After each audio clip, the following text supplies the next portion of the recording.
नमस्कार दोस्तों। क्या विवाह के बाहर बने रिश्ते यानी एक्स्ट्रा मैरिटल अफेयर भारतीय कानून के तहत अपराध माने जाते हैं? क्या शादीशुदा व्यक्ति अगर किसी और से संबंध बनाए तो उसे सजा मिल सकती है? और अगर महिला या पुरुष ये कहे कि उनके साथ धोखा हुआ है तो क्या उस आधार पर केस बनता है?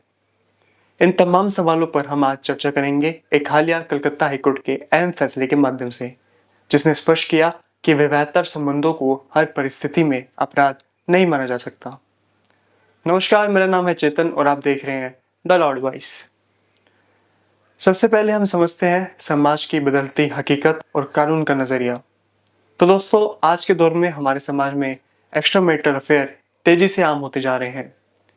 वो समय गया जब ऐसे रिश्तों को समाज में पूरी तरह से अछूत या कलंक माना जाता था।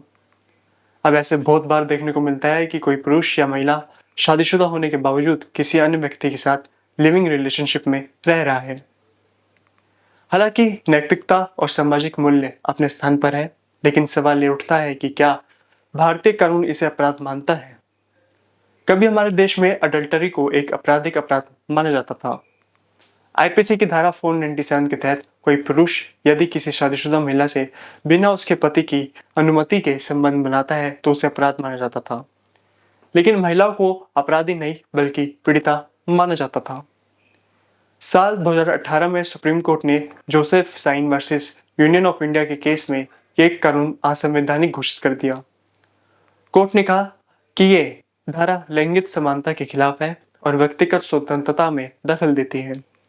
इस फैसले के बाद अडल्टरी अपराध की श्रेणी से बाहर हो गया।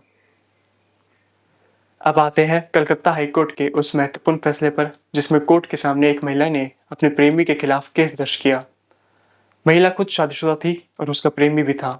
दोनों पिछले 2 साल से रिलेशनशिप में थे और महिला का दावा था कि उस पुरुष ने उसे शादी का वादा किया था। महिला ने यह भी कहा कि उसने अपने पति को छोड़ दिया और जब उसने प्रेमी से शादी करने को कहा तो उसने इनकार कर दिया। महिला ने नेक कानून भारतीय न्याय संहिता की धारा 69 के तहत केस फाइल किया, जो धोखाधड़ी, झूठे वादे और सहमति के दुरुपयोग से संबंधित है। कोर्ट ने अपने फैसले में कई महत्वपूर्ण बातें कही। पहली, अगर 2 व्यक्ति चाहे वो शादीशुदा हो या नहीं, आपसी सहमति से किसी भी प्रकार के संबंध में आते हैं तो उसे अपराध नहीं माना जाता, चाहे वह फिजिकल रिलेशनशिप हो या इमोशनल हो या लिविंग रिलेशनशिप हो। अगर संबंध वयस्कों की स्वेच्छा और समझदारी से बने हैं तो उसे जबरदस्ती या धोखा कहना गलत होगा। दूसरी, अगर किसी शादीशुदा व्यक्ति से शादी का वादा कर कोई संबंध बनाया गया हो तो ये बात समझने योग्य है कि वो व्यक्ति पहले से विवाह में बंधा है। इसका मतलब यह है कि सामने वाला ये जानता था कि शादी तुरंत संभव नहीं है और फिर भी उसने रिश्ता स्वीकार किया। ऐसे में बाद में जाकर कहना कि मुझे धोखा दिया गया है, कोर्ट के मुताबिक उतना विश्वसनीय नहीं माना जाएगा। फिर कोर्ट ने ये भी कहा कि ऐसे रिश्तों में अक्सर बाद में जब संबंध बिगड़ते हैं तब महिलाएं या पुरुष केस दर्ज कर देते हैं, ये कहते हुए कि उनके साथ गलत हुआ है।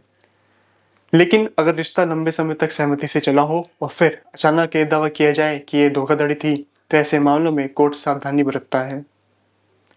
कोर्ट ने इस फैसले के जरिए समाज को एक साफ संदेश दिया। अगर आप समझदार, परिपक्व और वयस्क है और अपनी मर्जी से किसी रिश्ते में शामिल होते हैं तो उसकी जिम्मेदारी भी आपकी है।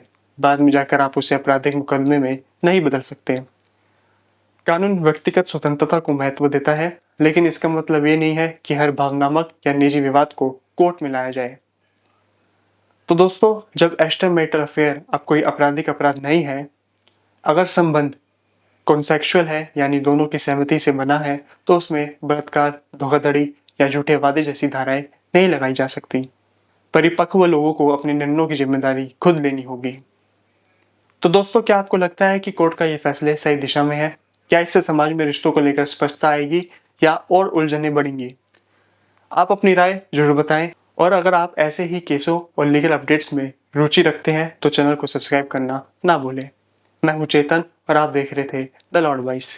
फिर मिलेंगे एक नए कानूनी मुद्दे के साथ। धन्यवाद।